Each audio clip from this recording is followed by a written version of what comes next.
So a lot of what we talk about today may seem like we've already talked about this, because we have, okay?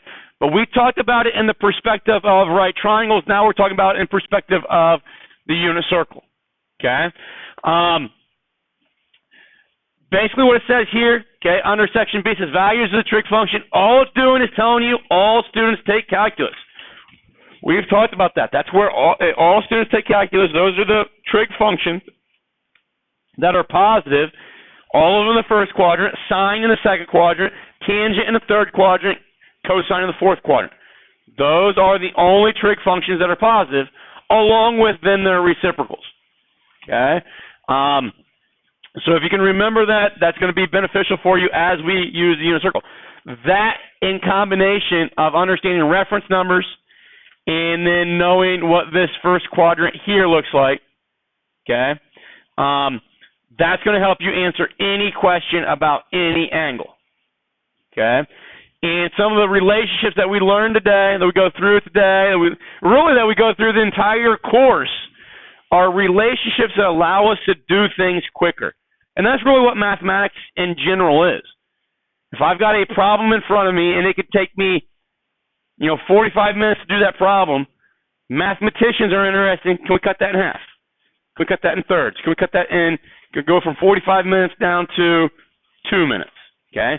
And we learn these relationships and how they tie together that allow calculations to be done quicker. So a lot of the relationships that we learn here as we move through today, and like I said, through the rest of the course, a lot of formulas that we get later on are in light of that desire to make things more efficient for ourselves, okay? What they're going to ask you to do, and I want to do this kind of how we would have done this in Chapter 5. If I asked you to find the exact value, okay, and that's something to pay attention to as you're doing assignments. If it says exact value, can I type in 0.866 as an answer? No, because that was chosen from a square root, which was a rational number, and I chopped off all the decimal places, right? So it's no longer exact. Okay, that's a key thing for the test. I'll give those back to you tomorrow. A lot of people are just jumping right into the problem and not paying attention to any directions. Okay, find each value. I want exact value, so I want radical 3 or 2 or radical 2 or 2 or whatever it turns out to be. Okay, from Chapter 5, this is the approach that we took. Okay, 2 pi over 3. We didn't know what that was, so we took 2 pi over 3, and we multiplied it by 180 over pi. Cancel, cancel, cancel, cancel, gave me 120 degrees. So we traced out a 120-degree angle, which would have been that theta right there. Then we said, okay, well, that's going to allow us to create that right triangle. If I learn something about that angle right there, which how big would that angle there be? 60 degrees, right? And we knew that this was then n radical 3 for a 60 degree. Across from 30 degrees was n. Across from the 90 degrees is 2n. And we said, okay, well, if they want cosine, that's adjacent divided by hypotenuse. But the adjacent in this case would be negative, so we get negative n over 2n, which gave me negative 1/2, right? Okay. We can even view that as how we chose reference angles and put that back in the first quadrant, and now we used n radical 3 and 2n in their positive natures. But regardless, we got negative 1/2, right? What's the purpose of the unit circle? The purpose of the unit circle is to realize that now this 2n is always 1. So when I ask what the cosine of 2 pi over 3 is, I go to my unit circle, I find 2 pi over 3, and which one of these is the cosine? That's that one, right? Was that much quicker to grab that value? Okay. Now, the idea then is we ultimately don't really want this whole thing in front of us. The hope is that when we see 2 pi over 3, as the t value, what would be my reference number? My reference number would be pi over 3. Okay? So the hope is that we then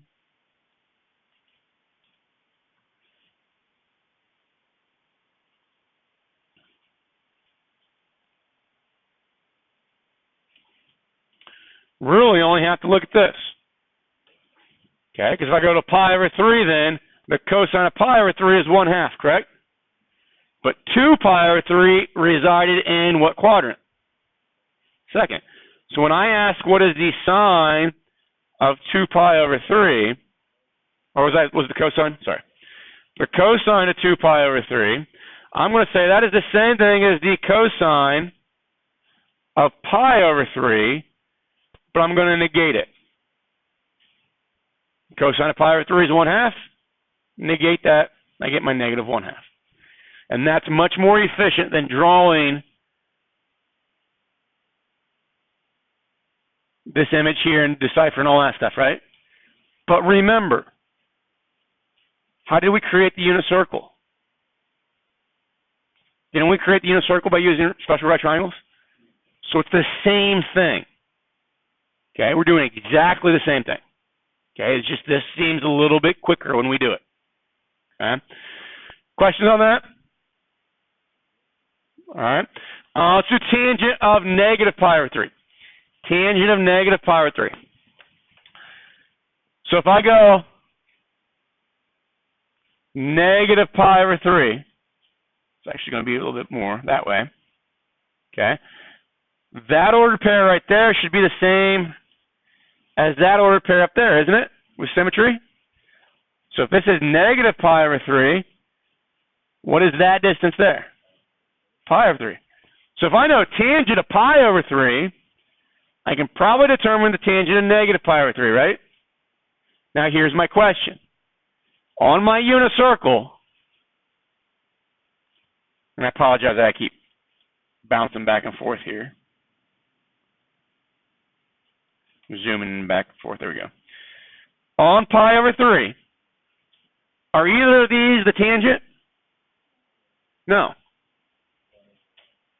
But tangent, okay, so we know the sine of t is y, cosine of t is x, tangent of t is sine divided by cosine, right?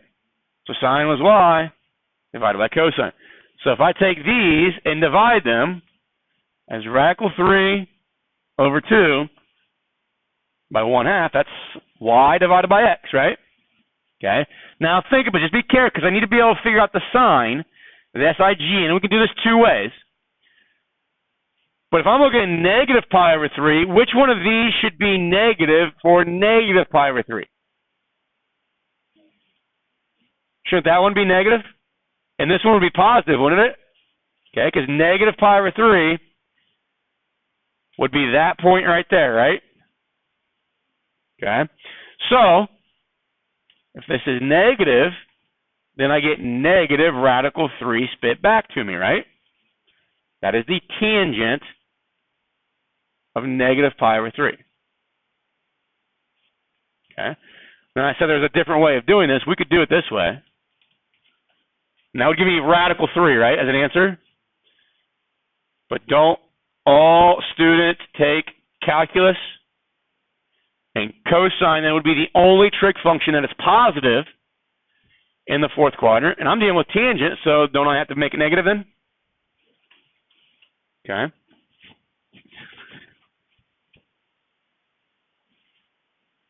Sine of 19 pi over 4.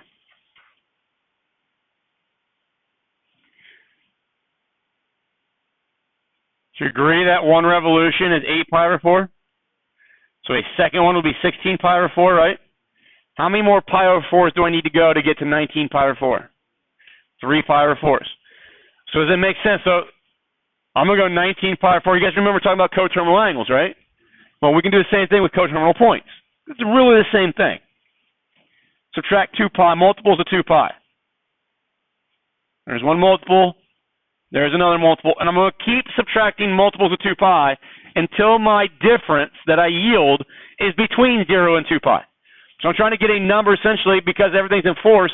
I'm trying to get a number through subtraction in my difference that is less than 8, right? Okay, so if I subtracted it once, I got 11. Well, that's not less than 8, so I subtract again. And now I get 3. That's less than 8, so I stop. So 3 pi over 4. So asking sine of 19 pi over 4 is the exact same question as asking what is the sine of 3 pi over 4, which is the exact same question as asking the sine of what?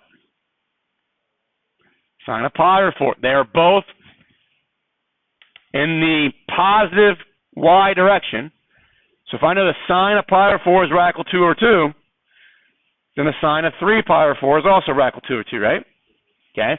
I'm a fan of being able to do it. I just like the first quadrant. I don't know any of the other quadrants. I don't say I don't know. I know them. But I don't use them very often. Does that make sense? There's two schools of thought. Could I have this entire thing in front of me at all times?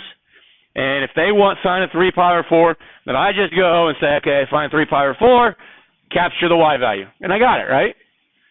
I'm a fan of just having this in front of me and using reference numbers. Regardless of the route that you feel comfortable with, either one is fine. Okay? My only thought is if I give you a test, which will happen over Chapter 6 soon, that you're gonna enter that test, and maybe I say you can't use this. Okay? Would you want to write that whole thing down at the beginning of the test? It's going to at least take you 5 minutes to do. Would you want to do that? No, but if I write the first quadrant down, that might take me 25, 30 seconds. Okay, so just an efficiency thing in regards to do that. So sine of 19 pi over 4 is radical 2 over 2, right? On your previous test, and some of this was due to my lack of writing directions that like matched up. So a lot of times I left the word exact out, but a lot of times I put the word exact in. So if I want to know sine of 19 pi over 4, and it just says find the sine of 19 pi over 4, I could do that. And then a lot of people said, well, that's 0.707. Okay? But is that really the sine? Is 0.707 really the sine of 19 pi over 4? No. Okay? But is that? Yeah. Okay, so, and here's the difference. And remember, all these points should satisfy the unit circle. So all these points should be on x squared plus y squared equals 1.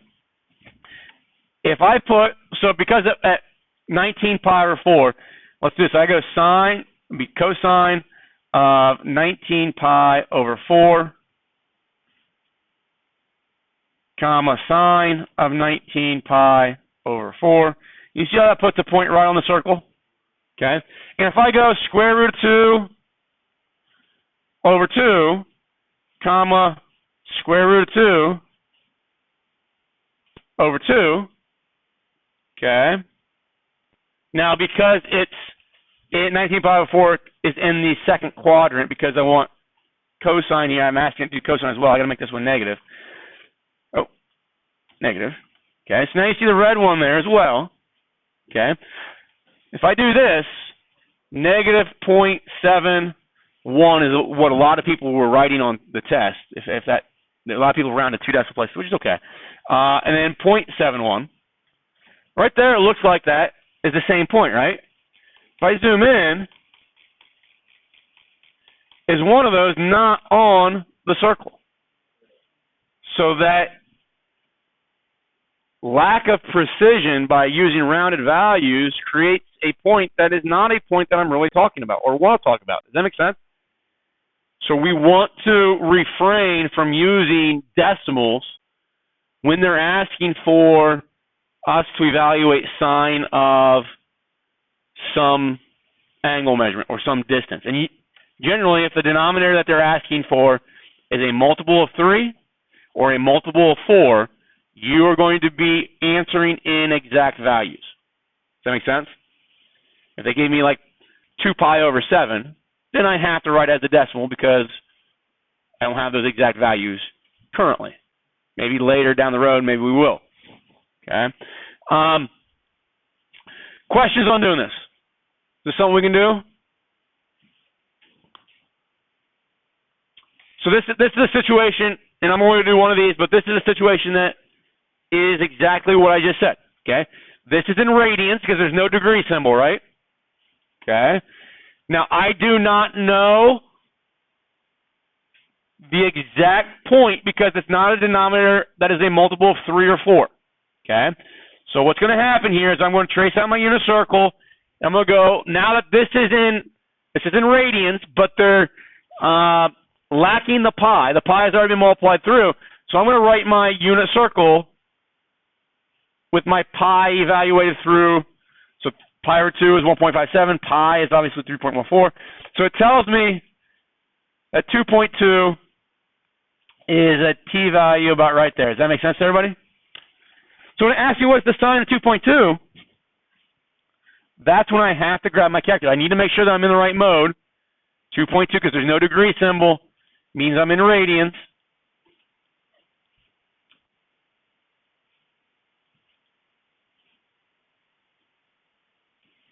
I didn't want to get rid of the circle.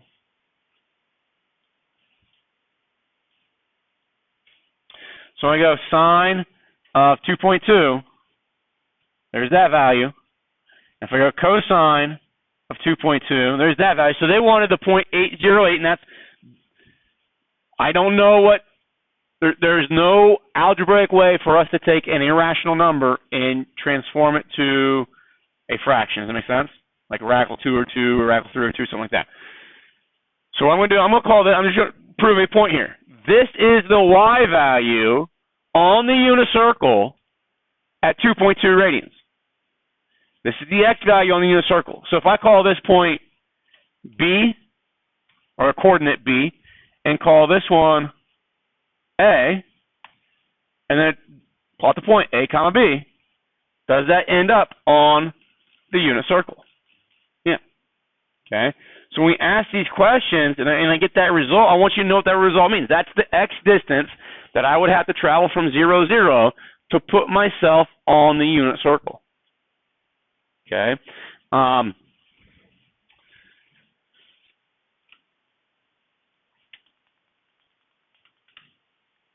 So these other ones are the same. I think people, like when I give you like 2.2, because it's such a small number, a lot of people will say, it's got to be radians. 1.1, it's got to be radians. 0.98, got to be radians. When I say cotangent 28, what do most people think that is? Degrees. But is there a degree symbol? No. So that's in radians, right? Okay. Okay. One of the, I think, most important features that we're going to talk about here, and this is the nice thing, this is what I like about mathematics, is that it all intertwines, it all interrelates. You guys remember talking about even and odd functions in college algebra? If I gave you a function, we'll just do some easy ones here real quick. Let's say I give you f of x, and I tell you that it is x squared. Would you guys agree that f of negative x, which would turn into this, basically this negative x means I take the x and I make it negative, and now evaluate, and because that and that were the same, that means these two things were the same, right? And that meets this criteria that is an even function. Okay? In an even function, what we talked about, that a graphical relationship that exists was that every even function is symmetric across what line? The y-axis. I fall on the y-axis. The right-hand side of this curve falls on the left-hand side, right? Okay. If I look at the function g of x equals x cubed, okay, and I find g of negative x, which would be negative x cubed, so it would be negative x times negative x times negative x, which gives me negative x cubed, right? And then I ask, well, what does the opposite of g of x look like? Well, that's x cubed times a negative, right? Now, because that and that are the same, what's that telling me about those two things? Those two things have to be the same, right? That meets that criteria, correct? So x cubed is an odd function. Odd functions, you guys remember what symmetry odd functions had? Starts with an O, odd starts with an O, so that tells you what symmetry they have.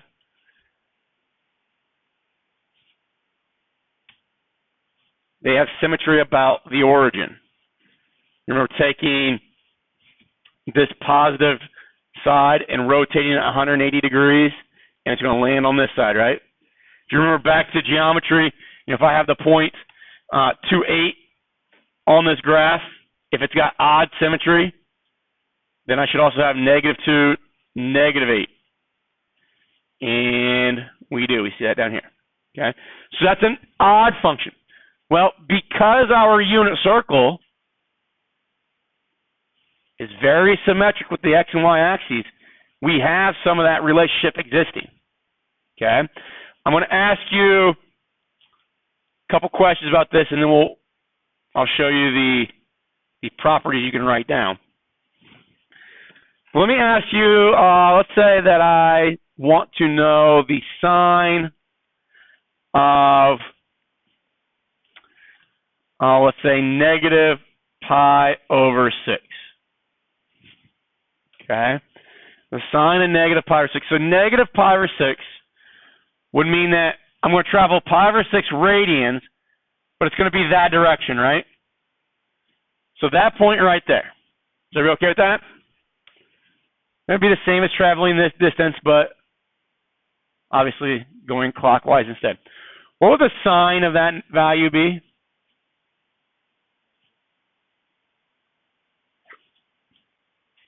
The sine of -pi/6 ends up being that y value right there, correct?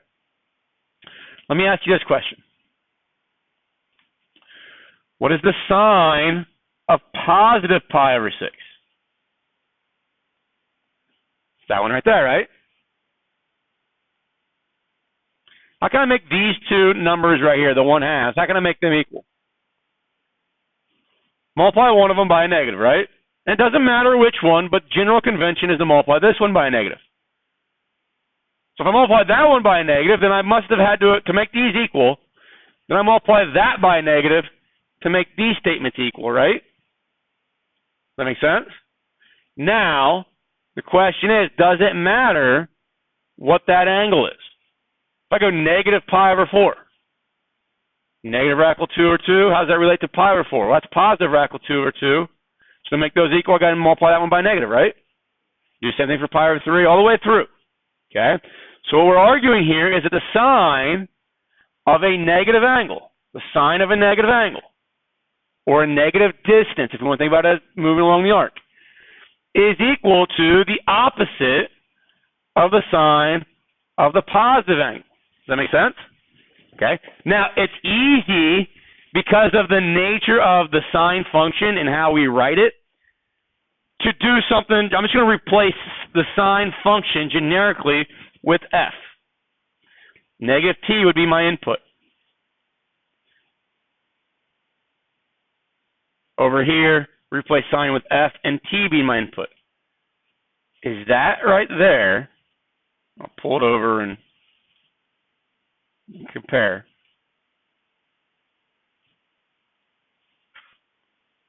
Now you got to interchange t's and x's, but is this right here saying the exact same thing that is right there?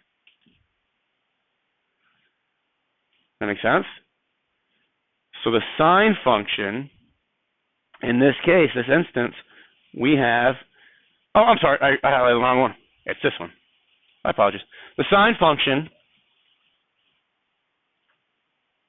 -t, brought the negative out, so it's matching this, right? The sine function is an odd function. Does that make sense? Just like we talked about in college algebra. Now, I haven't taught you this yet. This is going to be 6-3, so we'll start this tomorrow. That's the sine function. Okay, now if it's an odd function, then the point, I'm just going to put a point on here. So if I say pi/6 as my x value, what is the sine at pi/6? What's the y value at pi/6? It's 1/2, right? So you see that point right there, correct? If this is indeed an odd function, to where this part of the curve, if I were to rotate it 180 degrees, it would become this part of the curve, right? That means that that point right there can be used. If I can negate both those,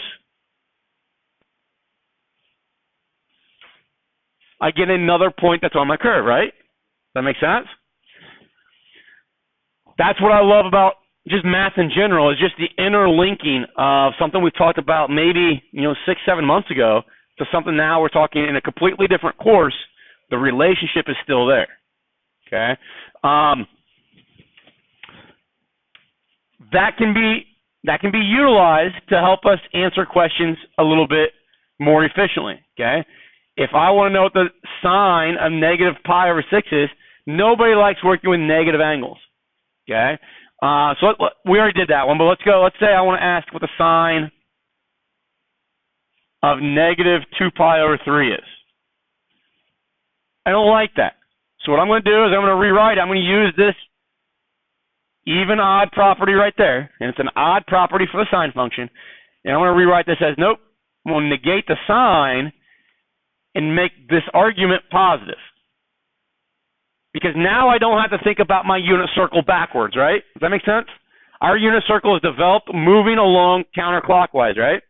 Every single point up there, every single measurement up there is a counterclockwise rotation. Well, if they want me to work with a negative angle and I move clockwise, now all those values need to be repositioned. And I think about it reversely, okay? In order not to do that, I can use this property and now just use my unit circle. Go find 2 pi over 3. 2 pi over 3 is right here. Capture the y value, right? Y value is radical 3 over 2. Or, if I want to make it even more simpler for me and I don't have the entire unit circle, I say, well, 2 pi over 3, that's got a reference number of pi over 3. So come over here and reference pi over 3. So 2 pi over 3 should have that exact same y value, right? And it does. You can see that. So we'll come over here and we'll say, okay, well, this here turns into radical 3 over 2, and then I negate it. So the sine of negative 2 pi over 3 is negative radical 3 over 2, right? Now let's go back to my unit circle and think, does that make sense? Well, if I'm going negative 2 pi over 3, it'd be, there's negative 1 pi over 3. There's another pi over 3, and I get that y value right there is negative radical 3 over 2, right? Okay. This is more efficient than that, okay? And you don't need to know how to, you don't have to look at your unit circle and think about it in reverse. Some of you might say, I don't want to do it that way. I want to do it this way. I want to say sine of negative 2 pi over 3. That is identical to sine of negative 2 pi over 3 plus 6 pi over 3. You guys agree with that? Can make coterminal points, right? Coterminal angles. So that gives me a sine of 4 pi over 3. Well, go look at my sine of 4 pi over 3, going now in a counterclockwise rotation. It is that point that the unit circle is defined with. I get negative radical 3 over 2 as well, right? But what is nice? Which one of those quicker? Wasn't this a little bit more efficient than, in that one, I didn't have to do that addition there. And it all boils down to essentially personal preference. There will be times where that even odd property is a 100% necessity. When we work with identities later on and I give you an equation that has a negative angle in it, you're not going to want to use negative x or negative t in your equation. You're going to want to rewrite it as negative sine of positive x or something like that. So there's going to be times where this relationship is a necessity. But if I'm just trying to evaluate the trig functions, then I can either use the even odd properties or I can use coterminal angle properties. Is it okay? So the sine of negative 2 pi over 3 is that. I can do the cosine.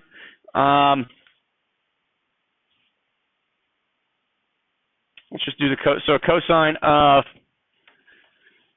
negative 2 pi over 3 would be negative 1/2, right? Once I have the sine and the cosine, do I have all 6 trig functions? because they're just reciprocals or quotients of one another, right? Okay, so as we go through, you might think, okay, well, we talk about sine and cosine the most. Why do we do that? It's because once we have those, we have the other ones. Okay, so it's just quick division to get the other ones. If we look at the cosine, okay, the cosine, think about this. What we're doing here is we're saying f of negative t is equal to f of t. That's an even function. Okay. Now, I don't care if you remember which ones are even or which ones are odd. What I care about is that you know how to generate from this to that. Okay. What is the actual property stating? A lot of people in the past have always, well, why do they call them even odd properties? Because they're not, because when they think even odd, they start thinking like 2, 4, 6, 8, those are even. 1, 3, 5, 9, those are odd. And what we're dealing with is positive and negative nature, right? So why don't they call them plus and negative properties or positive negative properties, something like that? This is the reason. It's because it's symmetry. Okay. So if I ask you what's the cosine of negative pi over 4, and this one here, it's just the cosine of the positive angle. So cosine of pi over 4 is 1 = 2 over 2. And the reason for that, think about this. It's all symmetry. If I want to go from 0, 0, and this is why I always, at the beginning, I say we're always working the coordinate plane. If I want to go from 0, 0 to that point right there, or 0, 0 to negative pi over 4, which is that point right there, don't I first have to travel that distance in the x direction? And is that the same positive distance for both of them? So that's why the cosine for pi over 4 and the cosine of negative pi over 4 are the same, because it's referencing that distance from 0, 0. Thank you. That cool? All right. Tomorrow, well, before I state that, we've still got these fundamental identities. You guys remember to talk about these? Okay. They're going to come back. Tomorrow I'm going to spend time with a couple questions where it says identify or rewrite sine in terms of cosine, rewrite tangent in terms of cosine, or something like that. Okay. So we'll work on some of those. That is something that's going to be prevalent or present and get more and more, what's the word I'm looking for? More and more invasive through the rest of the course. Okay, we touched on a little bit in chapter 5, touched on a little bit in chapter 6. Chapter 7 is all about identities, the whole thing. Okay.